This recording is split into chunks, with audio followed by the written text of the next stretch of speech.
వెంకట్ చావును చూసైనా నేర్చుకో. ఈ వీడియో ప్రతి బిడ్డ తన తండ్రికి, ప్రతి భార్య తన భర్తకి, ప్రతి తల్లి తన కొడుకుకి షేర్ చేయండి. ఫిష్ వెంకట్ గారు మద్యం మత్తుకి బానిసై అదే మద్యం తన ప్రాణాన్ని తీసింది. నేను చాలా గుట్కలు బాగా తినేవాడిని. ఇది నిజం. ఆయన ఒక సెలబ్రిటీ కాబట్టి ఆయన ఆరోగ్యం బాలేదంటే ఆయన ఆఖరి క్షణాల్లో ఎంతో మంది ముందుకొచ్చి ఆయనకు సహాయం చేశారు. ఆయన కుటుంబానికి అండగా నిలిచారు. కానీ ఈ వీడియో చూస్తున్న నీ పరిస్థితి ఏంటి? నీకేమైనా అయితే లక్షలు ఎక్కడి నుండి తీసుకొస్తావు?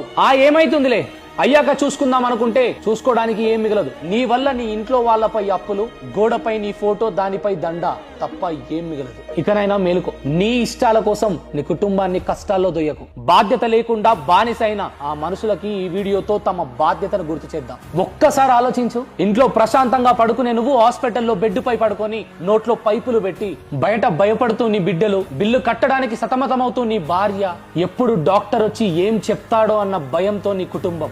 ఏ వ్యసనానికి కూడా బానిసవ్వకండి. ఇది జీవితం చాలా విలువైనది. నీ కోసం నువ్వు బ్రతకట్లేదు, నీ కుటుంబం కోసం బ్రతుకుతున్నావన్న విషయం మర్చిపోకు. ఫిష్ వెంకట్ గారి కుటుంబానికి ఆ దేవుడు ధైర్యాన్ని ప్రసాదించాలని, ఆత్మ శాంతించాలని మనసారా కోరుకుంటున్నా. ఒక కుటుంబంలో పెద్ద దిక్కుకేమైనా అయితే ఒక్కరికైనట్టు కాదు, మొత్తం కుటుంబానికి అయినట్టు. కట్టె కాలేంత వరకు గుండె కాలుతూనే ఉంటుంది. మద్యం, కైని, పాన్ మసాలా, గుట్కా ఇవన్నీ ప్రాణాంతకం. జాగ్రత్త. జై హింద్.